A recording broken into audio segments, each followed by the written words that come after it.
Welcome friends. एक बहुत संक्षिप्त वीडियो लेकर मैं प्रोफेसर सीपी भसीन आप लोगों के सामने उपस्थित हूं।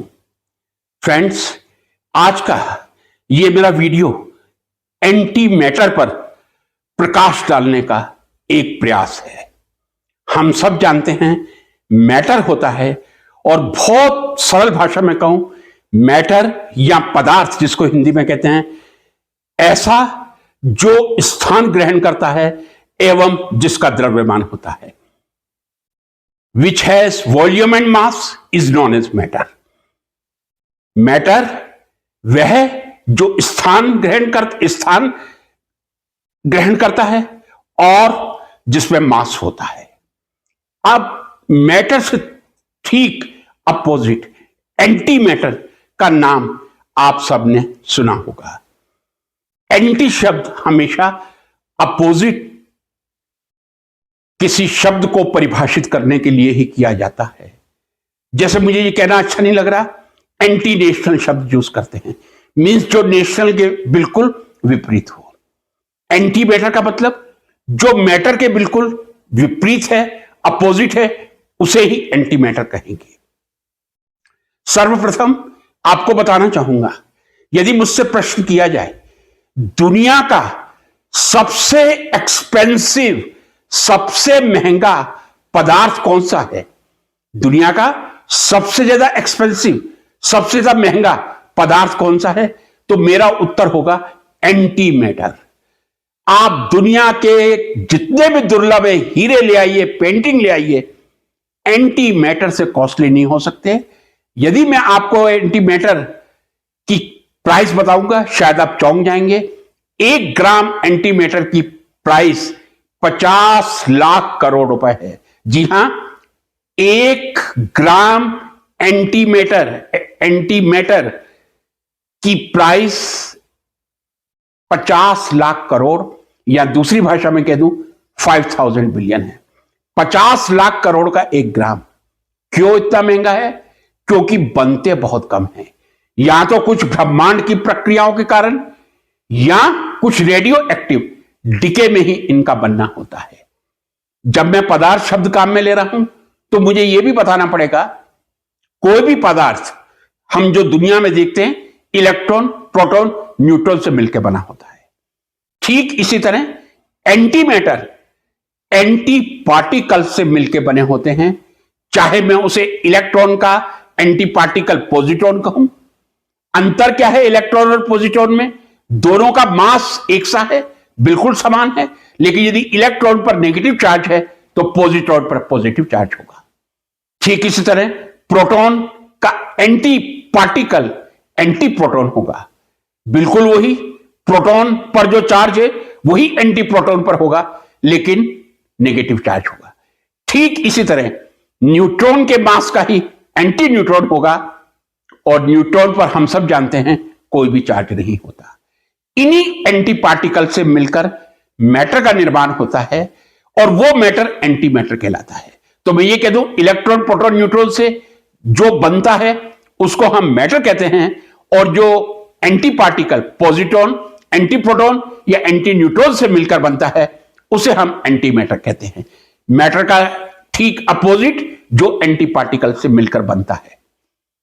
अब इसकी खोज लगभग मैं समझता हूं 1930 और 40 के बीच में हुई थी। कल्पना की गई थी कि एक एंटी पार्टिकल पॉजिट्रॉन होता है, लेकिन यहां मैं आपको बताना अपना कर्तव्य समझता हूं कि पार्टिकल फिजिक्स की जो विश्व की सबसे बड़ी लेबोरेटरी है, उसी को हम CERN, सर्न कहते हैं। फ्रेंच वर्ड सर्न से यह नाम लिया गया है। इसका मतलब है European organisation of physics laboratories. European nations की सबसे बड़ी लेबोरेटरी, जो फ्रांस और स्वीडन के बॉर्डर पर स्वीडन में स्थित है, वही सर्न कहलाती है। CERN, that is a French term, but the real name I did say that is a European Organization for Nuclear Research. European organisation for nuclear research, इसी को फ्रेंच में CERN कहा जाता है। पार्टिकल फिजिक्स पर बहुत काम हो रहा है, एंटी पार्टिकल्स का निर्माण किया जा रहा है, लेकिन एंटी पार्टिकल जब भी बनते हैं वो मैटर से टकराकर नष्ट हो जाते हैं और एंटी पार्टिकल्स बहुत कम मात्रा में बनते हैं। ये भी मैं आपको बता दूं, फिर एक बार रिपीट करूंगा, या तो कुछ ब्रह्मांड की घटनाओं में या रेडियो एक्टिव डिके में बनते हैं। यहां एक उदाहरण लेकर एक्सप्लेन करना चाहूंगा। MRI का नाम आप लोगों ने सबने सुना है, मैग्नेटिक रेजोनेंस इमेजिंग, एक ऐसा इंस्ट्रूमेंट जो मरीज की संपूर्ण स्थिति की जानकारी देता है। ठीक ऐसा ही दूसरा एक सोफिस्टिकेटेड इंस्ट्रूमेंट है PET, positron emission tomography. What is the full form of PET? Positron emission tomography. Word ही आ रहा है इसमें पोजिट्रॉन। क्या पोजिट्रॉन बनता है? क्या पोजिट्रॉन का निर्माण हो सकता है? यदि होगा तो कुछ नैनोग्राम में होगा, 10⁻⁻7 ग्राम में होगा, और वो इतनी सूक्ष्म मात्रा होगी कि मैंने आपको बताया 1 ग्राम की कीमत 50 लाख करोड़ होगी। इसीलिए नाम पोजिट्रॉन एमिशन टोमोग्राफी है। उसमें पोजिट्रॉन का उपयोग नहीं होता, लेकिन जो रेडियो एक्टिव पदार्थ, रेडियोधर्मी पदार्थ उपयोग किए जाते हैं, उनसे पोजिट्रॉन का जो एमिशन होता है उससे ही टोमोग्राफी की जाती है। तो friends, once again I would like to repeat this example, PET, positron emission tomography. Positron emission का मतलब है जो पोजिट्रॉन को एमिट करेगा, जो इलेक्ट्रॉन के एंटी पार्टिकल को एमिट करेगा। हकीकत में कभी भी इलेक्ट्रॉन का एंटी पार्टिकल जो पोजिट्रॉन है उसको यूज नहीं किया जाता। रेडियो एक्टिव डिवाइस काम में ली जाती हैं जो कुछ पोजिट्रॉन एमिट करके और हमारे शरीर की पूरी जानकारी देती हैं।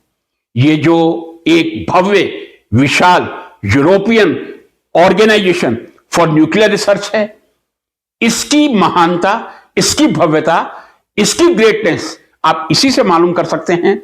कई देश एक साथ मिलकर पार्टिकल फिजिक्स पर रिसर्च कर रहे हैं, और एक ही एग्जांपल देना चाहूंगा, 27 किलोमीटर का एक सर्किल है जो सुपर कंडक्टर का काम करता है। जिस लेबोरेटरी में, मैं मीटर नहीं कह रहा, 27 किलोमीटर का सुपर मैग्नेट सर्किल हो, वहां पार्टिकल फिजिक्स की रिसर्च संभव हो सकती है। या मैं यह भी कह दूं कि वहीं high level particle physics research possible हो सकती है।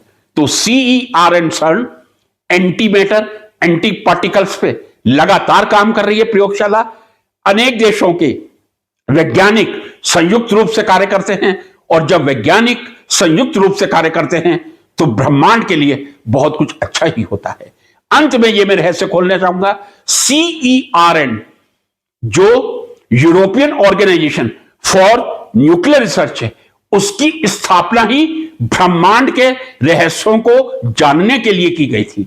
और यह कहने में मुझे अतिशयोक्ति नहीं, अभी हम ब्रह्मांड का नैनोमीटर मीन्स 10⁻⁻7 सेंटीमीटर, 1 नैनोमीटर, मैं ये भी आपको बहुत अधिक बता रहा हूं, अभी हमने ब्रह्मांड की खोज शुरू भी नहीं की। इतना बड़ा ब्रह्मांड है, और मुझे लगता है जब तक पृथ्वी चलेगी, यदि CERN European organisation for nuclear research के वैज्ञानिक, जो विभिन्न देशों के वैज्ञानिकों का एक संयुक्त प्रयास है, वो ब्रह्मांड के पूरे रहस्य को जान लेंगे, तो मैं समझता हूं ये विज्ञान की बहुत बड़ी उपलब्धि होगी। क्योंकि अभी हम ब्रह्मांड का एक इलेक्ट्रॉन के बराबर जो पार्टिकल है उसी को जान सके हैं। ब्रह्मांड विशाल है। अंत में मुझे यही कहना पड़ेगा, हरि अनंत, हरि कथा अनंता। नमस्कार।